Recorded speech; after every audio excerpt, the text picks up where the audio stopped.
My name is Kianna Hughes, CEO and owner of Elevated Education and co-founder of ChicagoNORML.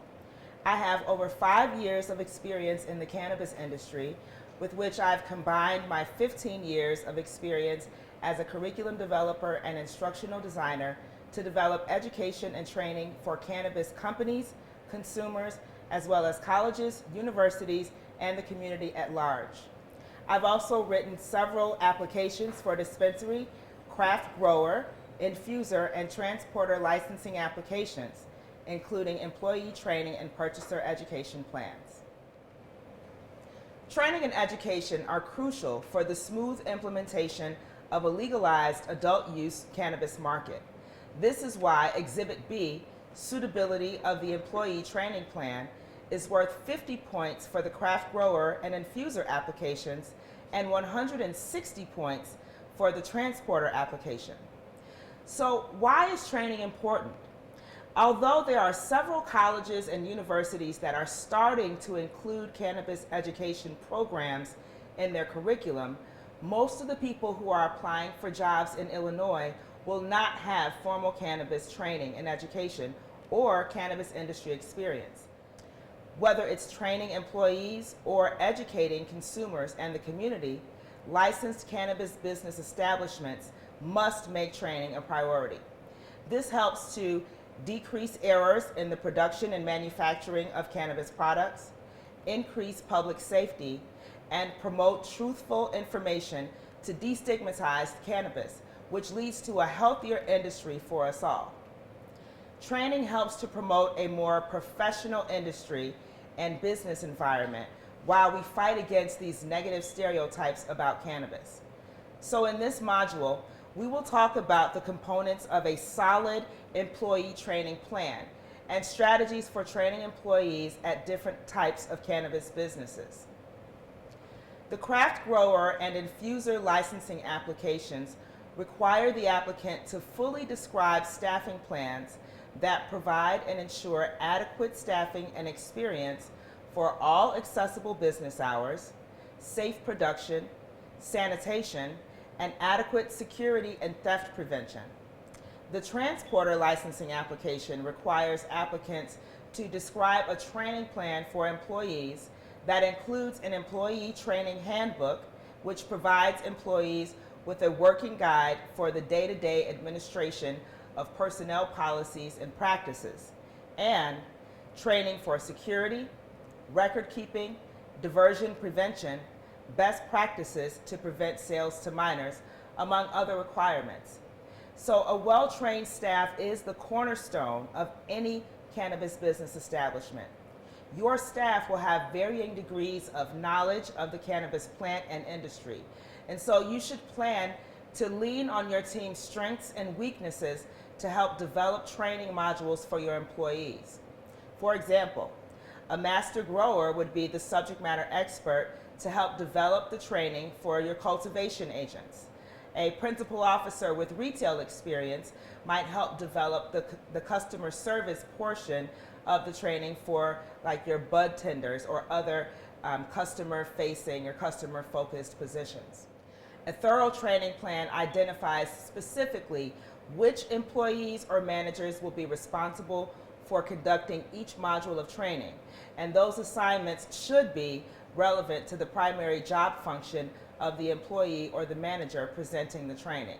So for example, safety and security module would be taught by the security director, or the regulatory and legal compliance director would teach the state and federal law modules. Some licenses also require cannabis businesses to provide at least 8 hours of training annually, and that includes a 2-hour training to ensure that agents are responsible participants in the cannabis industry and in their host communities. This is often referred to as responsible vendor training or responsible agent training. This training must be provided by a state-approved provider such as ChicagoNORML or Elevated Education, and it includes educating employees on health and safety concerns for cannabis use, Illinois laws and regulations regarding sales, how to check IDs, how to limit quantities, safe storage of cannabis, inventory tracking, waste management, record keeping, security and surveillance, privacy issues, packaging, and labeling. In addition to basic information about general employment practices and policies, a comprehensive training program should provide training on 4 levels: the company culture, the law, the industry, and the department and role that the employees will be working in. As it relates to company culture, when you're training on the company, you really want to make sure that the new hires understand the mission, vision, and values of the organization. So this goes further than just having new hires read or restate the mission and vision statements during new hire onboarding training. Company values should be evident in the way the policies are discussed and implemented.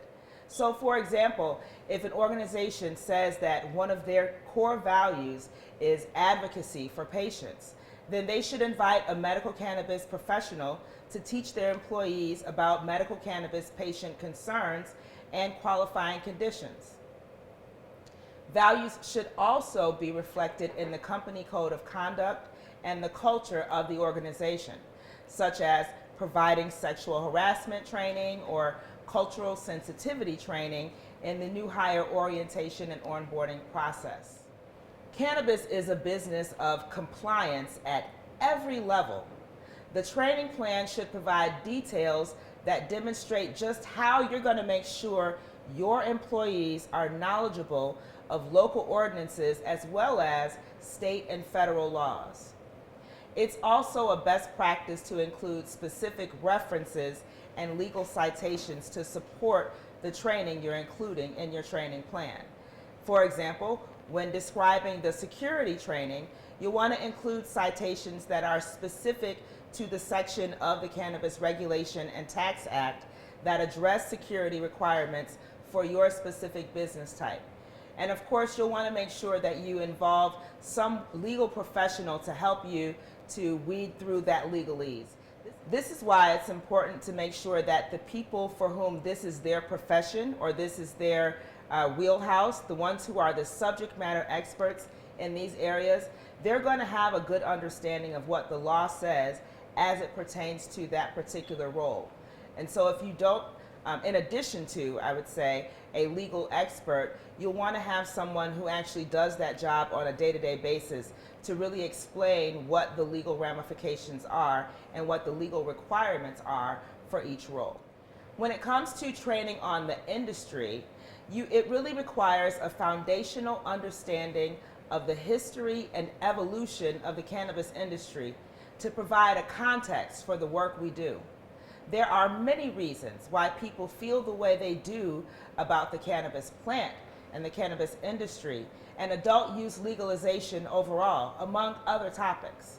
So having this information in the training plan demonstrates your understanding of the impact of these issues as they relate to the businesses you're building. So you'll also want to consider the impact on the community. Maybe consider inviting a local community leader or an activist to be a guest speaker and really talk about the demographics of the community and how it's been affected by the war on drugs. Since each exhibit will be evaluated separately, you might also choose to use some of the information that you include in your diversity plan and your community engagement plan in this part of the application as well. Your training plan should also include a means of helping employees understand how their work affects and interacts with other licensed and unlicensed entities in the supply chain.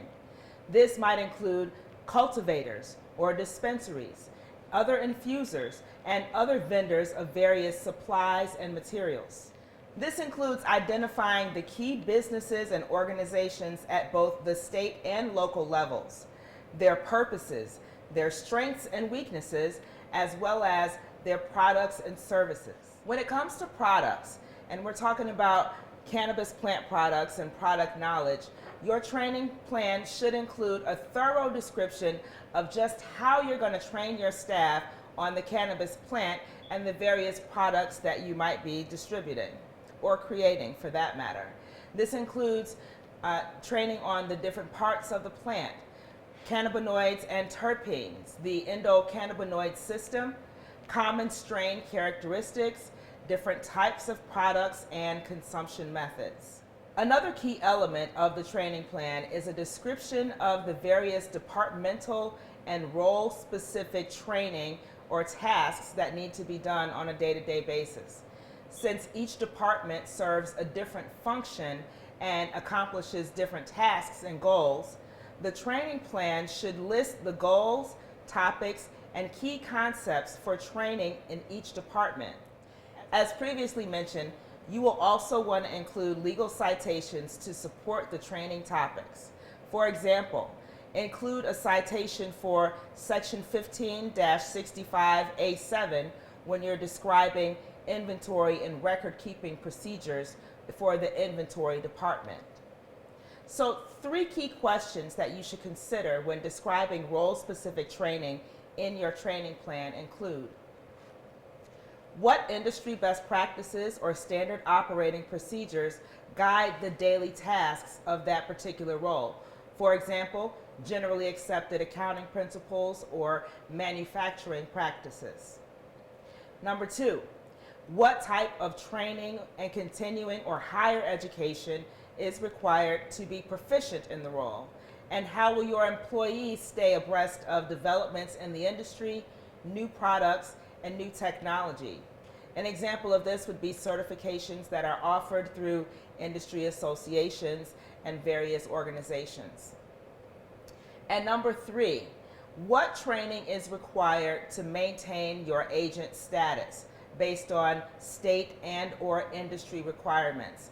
And so a great example of this would be the responsible vendor training that is provided for dispensary agents. Finally, you'll want to consider various types of ongoing training and continuing education. So some things that you might be able to incorporate would be weekly or monthly lunch and learn type of events where your employees can come together over lunch and discuss, take a deep dive into a specific topic that's relevant to perhaps the science of cannabis. Perhaps you would have daily informational huddles at the beginning of each shift or at various intervals throughout the day where you can gather employees together to go through a quick informational debrief to discuss maybe a current topic or a development in the industry. There are plenty of national and local industry conferences and events, mixers, and various organizations in and around the Chicagoland area and throughout the state of Illinois and throughout the country as well, where you can learn a lot of different things about your particular role in the industry, and also where you can pay for your employees to go to learn about various developments in the industry and innovations as well. And then finally, it is a good idea for you to not only as a company plan community outreach and engagement events, but also attend community outreach and engagement events. This provides an opportunity for your staff to meet people who are employed in other businesses, other cannabis business establishments, and also to learn again about new technologies, innovations, perhaps new best practices or operating procedures and things of that nature that really helps to build a network of professionalism and just quality work in the industry. Developing a comprehensive training plan is a very important part of what we're doing in this industry. It's our job to make sure that the right information is put out, to make sure that the products and the services that we offer are good, that they're of good quality, that they're safe, and that we keep our communities safe, and that we destigmatize the cannabis plant and the cannabis industry so that we can all enjoy this industry and our success in it together. Thank you.